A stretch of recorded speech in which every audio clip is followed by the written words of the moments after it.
Hi, I'm Russ from The Experts, and I want to tell you why having a YouTube channel might be ruining your chances of having a career in audio.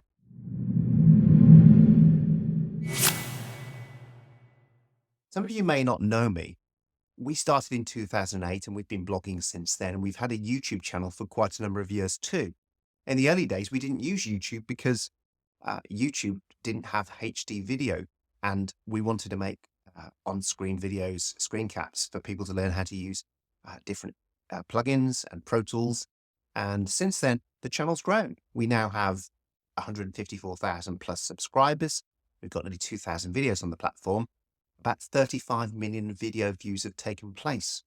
I don't think YouTube is a bad thing. In fact, last week, our dishwasher started making a terrible noise. And so I quickly Googled the local dishwasher repairman and found out who he was, got lots of great reviews. And so I gave him a call and he called me back one evening and I said, "This is the problem. This is the brand." And he said, "That is the heat pump. It's about £300 to get a new one. And I wouldn't recommend you spend that money. I'd buy a new dishwasher." So we resigned ourselves to the fact, having spoken to the specialist, that our dishwasher was dead and we needed to spend money buying a new one. Then, just before I pushed the button on spending money on a new dishwasher, and I went online and found the channel, the YouTube channel for the people that make our dishwasher. And there was a video on there, short one, only 2 or 3 minutes long, and it said, "This is how to check if there's anything caught in your dishwasher that could be causing it to not function properly." So I followed the video and unplugged it and took it apart. And lo and behold, there was a piece of glass from a broken wine glass that had ended up in the pump and it was causing it to make all this grinding noise. So I took it out and tested it and it was fixed. And so YouTube has saved me several £100s. YouTube is brilliant. I've used it time and again. In fact, during lockdown, I built an entire guest bedroom watching YouTube videos on how to do carpentry, all sorts of stuff. So YouTube is an absolutely fantastic resource. And that's not what I'm here to talk about today. So why would somebody who has such a huge YouTube following and as I say, 35 million views and all of that, suggest that you don't spend your time on YouTube? It's very simple. And it's about focus.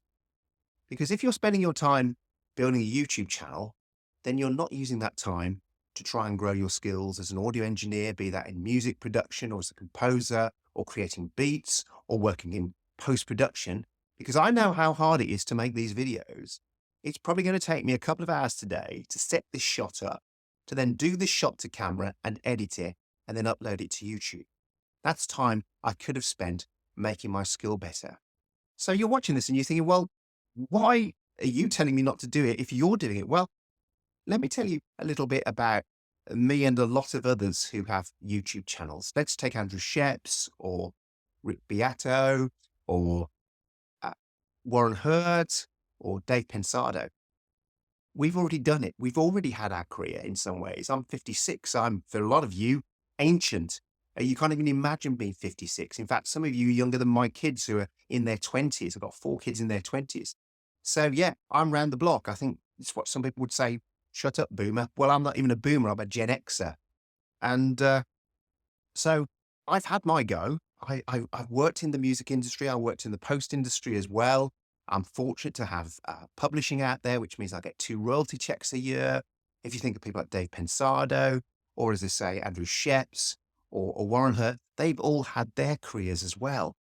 But I'm talking to those of you who are just about to get started, who are trying to get a career in this industry. Now, I've had a bit of success, but thinking YouTube is the place to be to get more success. Well, I suggest it's not. In fact, it could ruin your career because the time you're spending on YouTube or creating YouTube content is time that you're not spending on making your skills, in honing those skills or getting gigs in studios or spending time around people who can show you how to do things better.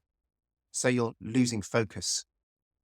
Now, there's 3 reasons that people end up on YouTube. The first one is you want to help people. Now, I want to say thank you to those of you who are doing it purely out of altruistic reasons. That's the reason I started the blog. I was in a forum in 2008 and some people were saying, "Oh, Avid should do this." It was DigiDesign in those days. They should help people who've got the Air virtual instruments, and nobody was coming forward. And it's easy for people to say, "Oh, somebody should do it." Well, somebody usually ends up being me or you if you're that person. And so I tried to help people. So if there's not enough people in the world who are complaining, but then coming up with a solution. And if you're one of the people that's on YouTube because you want to come up with the solutions, then thank you. I appreciate it. The second reason you might be on YouTube is for exposure. Well, good luck with that one. We all know how many exposure dollars a bank will take for your mortgage. And if we're talking about exposure, if you're trying to get heard in the crowd, now let's think about that for a moment. Let's think about the Super Bowl. Who do you think gets heard at a Super Bowl game?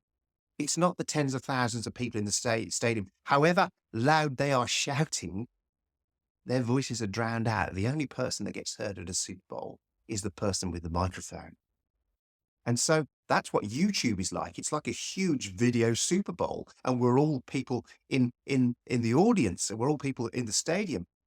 And very few of us get above that noise, get to hold the microphone. And we think, well, we've got more chance because there's so many viewers out there. But let's just take something that I've noticed the last few years. In the last few years, a trend has appeared. Somebody at some point thought it was a great idea to do a face like that or a face like that, and then have a shot at the gear, and then have the words about the top 5 tricks or why I hate this product. Think of any kind of clickbaity title you could think of to put on that thumbnail, and thought that would be a great way to get people to see your video. Here's the problem. Everybody's doing it now. So they all look the same. So if you're doing those kind of thumbnails, you look like everybody else. There's an old joke that a punk walks into the house of his parents one day, and his dad says to him, why have you got green hair? And he says, because I want to be different like everybody else. And when you start doing those kind of thumbnails, you're not different. You're just like everybody else. That's the problem with doing that kind of stuff. So if you're doing it for exposure, it's a really hard place to get traction. Some of you are doing it. You've probably got 500 followers. You might even have 10,000 followers. So say we've got 150,000 followers on our platform. I know how hard it is with all the numbers that we've got to get exposure. And the third thing I want to talk about is you might be doing it for the money. Well, again, you know the numbers I've talked about. I'm not going to repeat them again, but we've got big numbers on our channel, and I know how much money they make. It's really hard to make a career out of YouTube. And you might say, well, you've seen some YouTubers out there are making very good money out of YouTube, but they are the exception, not the rule. It's just like the streaming platforms as well. We're all getting tricked into thinking that if we get on these platforms, if we get some exposure, then this is the big life. This is where we can get famous or we can make money. Chances are we won't. It's really, really tough. And every time you're trying to get exposure or make money, you're taking your eye off the ball of trying to be better at being an audio engineer, whether that's or a composer or any of those things. And I've been thinking about this. I watched a couple of videos when I had a new product recently, and one guy had posted a video and said, why you shouldn't buy this product. And I looked at his channel, and 2 months later, his video was, I was wrong. Each video had lasted 45 minutes. So I did the sums on that, knowing how hard it is to make videos.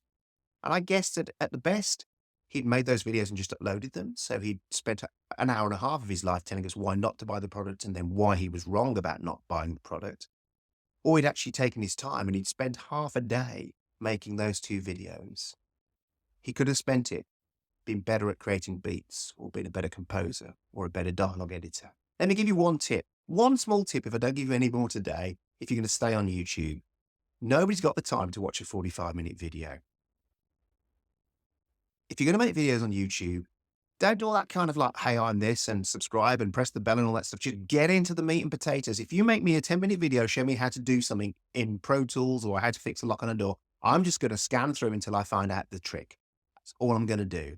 So make very short videos if you're going to stay around. So I've given you reasons why you could be on YouTube and the results you might get. But let me just come back to the point I really wanted to make. Focus is important. And often we try and do 2 things at once. And in doing so, we don't become good at either of them. So really this video is about choosing what you want to do. Do you want to be a YouTuber and an influencer, quote unquote? Or do you want to be the best you can be in the audio industry? If it's the latter, then stop wasting your time making YouTube videos and spend your time becoming great at this craft and this skill so you can really make a difference in the audio industry. Thanks for watching. I'll see you again soon.